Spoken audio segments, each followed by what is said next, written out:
Let's talk about that. A big tour for India as well. Start of a fresh WTC cycle. There is no Virat Kohli. There is no Rohit Sharma, Shubman Gill, the captain. But before that, India A. They are playing their second unofficial test. By the time we have this podcast out, both the two unofficial tests would be over. And one of the biggest takeaways, definitely Rudransh's Karun Nair, 204 in the first unofficial test. We've been looking at places there. There are others as well in terms of KL Rahul flew back in, got a century, got a 50. Abhimanyu Ishwaran did not have the greatest of first unofficial test. Second, he has a 250 to his name. From a batting perspective, Jaiswal is a big worry. What more is there, from in terms of what you can read from those two unofficial test matches? I think for me there's a one big positive and there's a one big drawback, one big worry. The big positive is that Karun Nair and KL Rahul have both gotten off to a good start. For me, I think both of them are going to be in my playing 11. I know a lot of people want Sai Sudarshan in, but he hasn't played either of the India A matches, and these two guys have, and I think I'll go with them. Unless Sai Sudarshan does something great in the inter-squad game, I'll keep him. I'll keep him away for now. I'll keep him on the bench for now. I'll hold off his debut for now. The worrying thing is Shardul Thakur and Nitish Kumar Reddy, both, they haven't been among the wickets. They haven't even looked slightly as good as we would have wanted them to be. Both have an economy of over, I think, 4.5. Yeah, both of them. Yeah, they are being lined up by young English batters, and that's not a good sign because India will need a fourth seamer to do well there. They will want some three. They will want their three frontline places plus an all-rounder. I know a lot of people thought that it's as straightforward as that Nitish Kumar Reddy played in Australia. These conditions will suit him better. Let's play him. But Shardul Thakur has a good record here, good batting record here as well. It is tricky, but neither of them are helping their case. They could have used this opportunity to just get a good knock away or get a fifer. These were bowlers these were players they could have challenged for a fifer, and I think they just haven't grabbed their opportunities. That's a worry for me. And also Yashasvi Jaiswal, 4 innings, 110 runs. The manner in which he's getting out, he's showing that aggressiveness. And I was looking at one of those tweets saying that I think Jaiswal has still not come out of his IPL mode there. The way he's going about it, Jaiswal could be a worry there for you in terms of this is going to be his first England tour, if I'm not wrong. We have seen him, on flat tracks, Indian subcontinent track. Australia, we have seen him how good, but England is quite different. Biggest challenge for him yet in his very nascent international career, and how do you see him taking on this challenge? Because in Australia you saw the ball was coming onto the bat, lateral movement was there, but swing is a different ball game altogether. It is a bigger challenge because he doesn't have Rohit Sharma anymore. Yeah. When he started, he had Rohit Sharma, same state player, senior to him, could help him. Similar kind of stories, and he's the senior opener. Even if Rahul comes in, even if Karun Nair opens, even if Sai Sudarshan opens, he'll be the senior opener. So he has a bit more responsibility.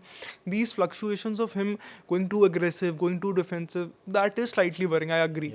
He hasn't been able to find that consistency in tempo. That this is how he plays. He tries to do a lot of things, sometimes too much for my liking. But let's see how it goes.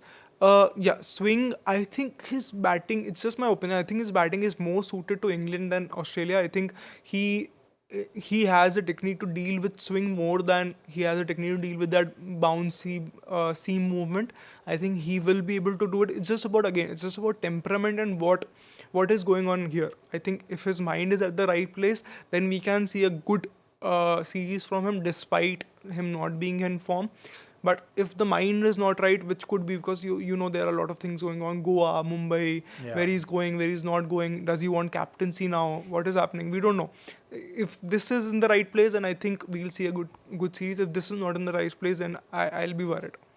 And at the end of it, maybe Yashasvi Jaiswal could be the key by the end of the England series. You have a Gill, you have a lot of other players, KL Rahul, you have a Jasprit Bumrah. But I think if Jaiswal gets a good season, good series in at least India would be able to challenge England. That might be the case, because England, remember, their bowling attack isn't the strongest also, at least in the first test with no Jofra Archer. Jofra Archer coming back in, how we don't know how much that would change. Chris Woakes did play the unofficial test. He's the leading wicket taker with 5 there, so he's getting his warm-up pretty much on. Khalil Ahmed from India's part has the highest wickets with 4 wickets, but very unlikely that he'll be part of that. So before we end this, let's look at the India series in itself. June 20th it starts, and you did talk briefly, Rudransh, about Sai Sudarshan may not play, Karun Nair should be there, KL Rahul should be there. Let's look at the lineup there. I'm looking at a Jaiswal, maybe a KL Rahul. Yeah. Number 3 is you're up for grabs. You have a Shubman Gill at 4. 4 and 3, how do you put it? Karun Nair at 5 or Karun Nair at 3?